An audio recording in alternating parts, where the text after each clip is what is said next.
Hello again, this is Professor Innes, and you are now on your second module of your Introduction to Philosophy. In your first module, you had a discussion on what is philosophy, and philosophy, as you found out, is a very complex subject. It's not something is necessarily difficult. It's just complex in the sense that you're looking at these arguments, you're looking at these propositions, and you're trying to find the truth in them.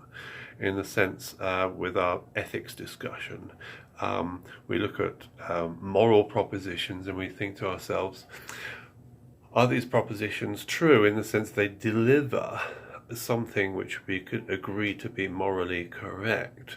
So therefore, if somebody says, I think that people should be put into prison for smuggling drugs, say they should get 10 years in prison.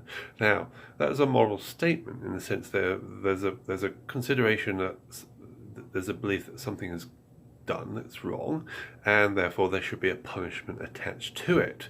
And this is very important because we're talking about taking away somebody's liberty for something which may be just a matter of opinion. So we'll say in Idaho, for example, marijuana is illegal, and if you try and not try and drive it through Idaho, you could get into a lot of trouble, and a lot of people have. So we think to ourselves, okay, is this a matter of opinion that marijuana is wrong? So going back to the general again, with moral thinking, we say to ourselves, we have somebody who is putting forward a moral proposition. We disagree with it, by all means, but does it mean to say they're wrong, or is it just the case you don't like it? So are we in a position whereby we're looking at morality like we would a bottle of wine? We either like it or we don't like it. Hopefully we'll put forward an explanation why we don't like it, and hopefully we'll put forward an explanation why we do like it. So with this wine, we explain it, we like it or don't like it. Likewise, with morality, is it the case it's just a matter of opinion? So the argument I put forward is based upon moral relativism. Now, when you get to Aristotle, you're going to have an argument for a universal. Aristotle has this argument that this view that his argument is universal in nature, therefore applies to everybody. But we'll get into that in a minute. So back to this philosophy and the point of philosophy. And again, with this, we are looking at arguments. We're looking at propositions being put forward, and we are very critical in philosophy. We're very critical in that we don't take anything for granted, and if somebody believes their argument to be true, we ask questions, like Socrates, as you watched in the video.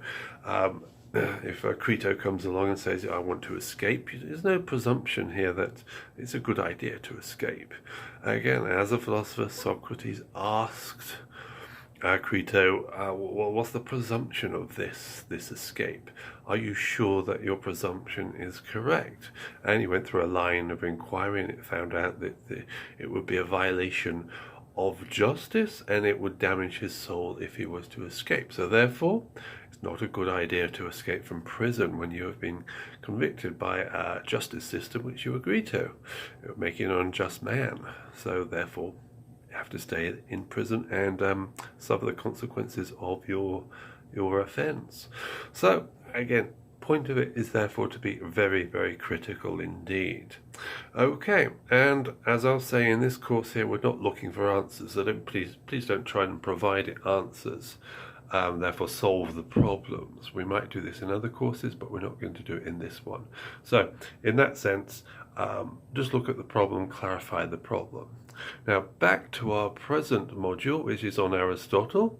You'll have that initial understanding of what is moral philosophy, what it is to talk about ethics, and ethics is the inquiry. Therefore, if you do ethics, you're not proposing anything, you're simply discussing and studying the different notions of the good. So therefore, for example, you've got Aristotle and you've got G.S. Mill as two examples. They're two arguments about how we should review morality.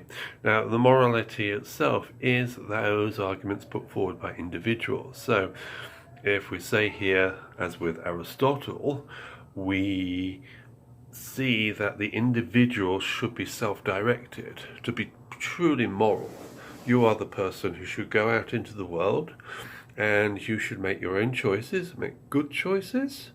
They should be based upon this happy medium. Therefore, you're not going to act in a deficient way, and you're not going to act in an excessive way. So when you go to the restaurant, you'll eat just enough to make you happy, but you won't eat so little as to make it pointless in going to a restaurant, and certainly you're not going to eat too much to make you feel rather slovenly and not feeling very healthy because you've had too much to eat. So it's the case, therefore, you're self-regulated.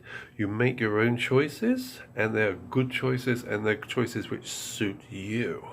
So that's you being a moral person. So that is a universal position held by Aristotle. He believes this to be something which is applicable to everybody. Everybody desires to be self-actualized, self-regulating, and therefore from that they're going to be happy.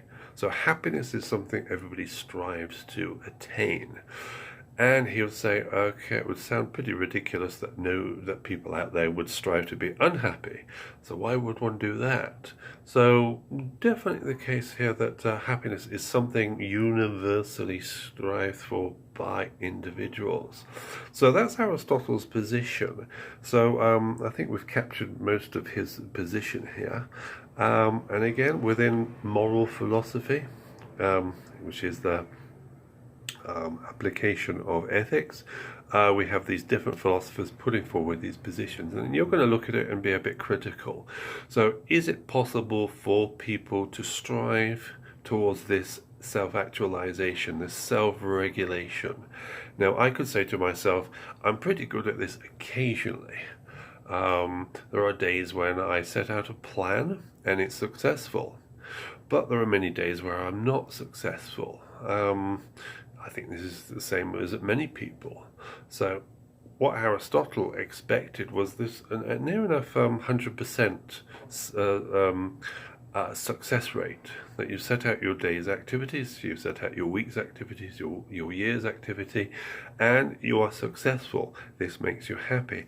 Now, are we capable of this? Because lots of things get in the way. Also, is it not the case that a lot of things which are achieved are done by luck? Now, if they're done by luck, then that's got nothing to do with you being self-regulating. It's just a bit of luck. So if one day you go and buy that lottery ticket and you win a nice little moderate sum, we'll say $1 million to be moderate. You don't want too much money, because that will ruin your life, and again you don't want too little. So let's say $1 million will do you good. Now, you didn't plan to do that. There was no achievement attached to winning the lottery. It's just the case you bought the ticket and you had to be happen to be lucky to win that money. So in that sense, is it possible, therefore, for us to be happy in the sense that Aristotle has put forward? Is it possible that we're capable of this abstraction of self-achievement, this abstraction whereby we make these plans and we're successful in these plans? Right, so I think that's about it for this module. Again, it's gone on a bit longer than I wanted to. I want these to be rather short and quick. Again, they're helpful hints videos. Now, everybody's doing well with the homework and they are doing nice long answers. Now, if you do want a couple of extra days for any piece of work, do let me know. That would be fine for you to ask, and I'm sure I'll say yes. Do so.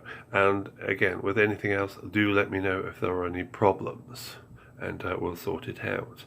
So keep up the good work. I'm reading some really good writing, and you'll be getting into the essays and the exams now, and you'll enjoy those. And again, you can do those now because you've done the reading, and again, you'll find out now why you've done all that reading and all that writing. Okay, right, thanks a lot, and speak to you soon. Thanks, bye-bye.